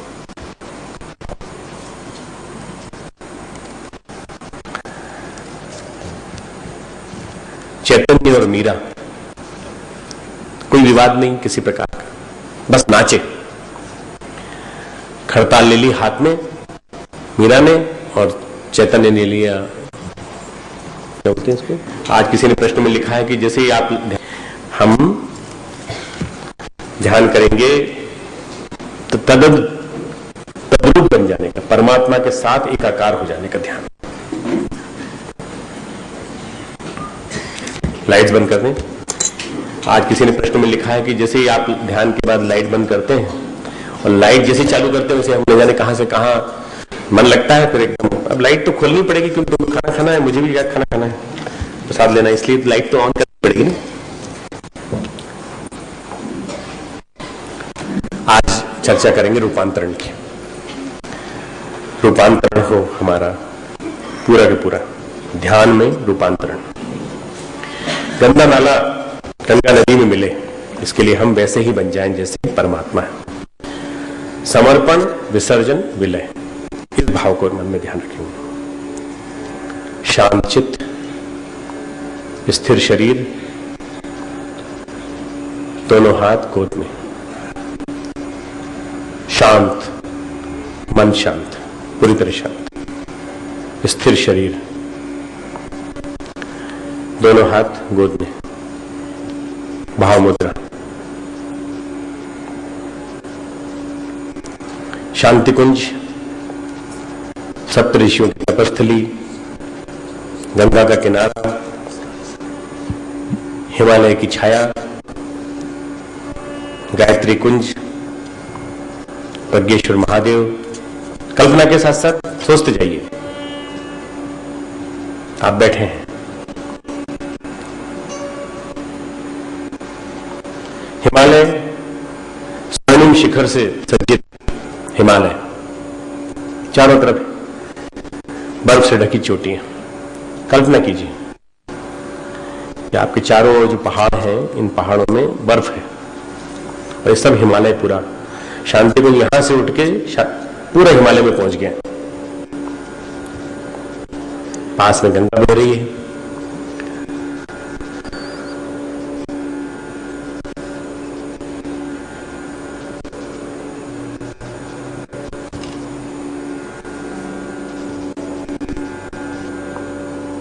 हमारा मन, हमारा चित्त, हमारे कर्म सब भगवान को समर्पित। रूपांतरण, समर्पण के साथ रूपांतरण।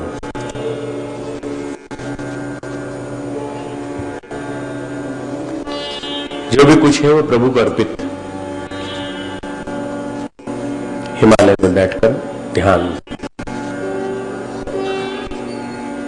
हमारे जलते हुए, तपते हुए, वासना में तपते हुए मन को हिमालय की ठंडक।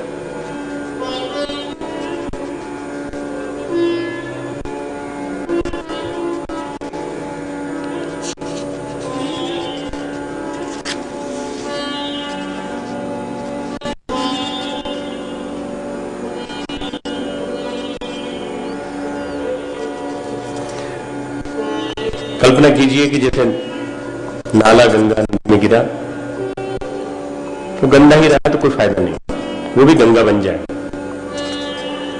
हमारे जीवन के तीन आयाम, मन, तन और जीवन, तीनों बदल रहे हैं। जीवन अर्थात व्यवहार, तन अर्थात हमारे कर्म, मन अर्थात हमारा चिंतन। समर्पण, समर्पण, समर्पण इसलिए कि हमें उनका स्वरूप मिल जाए, हमें अंदर बदलाव आ जाए। कल्पना कीजिए, कल्पना के साथ साथ आंखें खोल के दीपक को देखिए। दीपक, दीपक की ज्योति हमारी दोनों आंखों के बीच में। अब आंखें बंद कर लीजिए, दीपक की ज्योति को देखते रहिए। जैसे दीपक में जाके पतंगा तद्रूप हो जाता है, जल के राख हो जाता है, ऐसे हमारे कछाय कलमश, हमारे दुख, हमारे कष्ट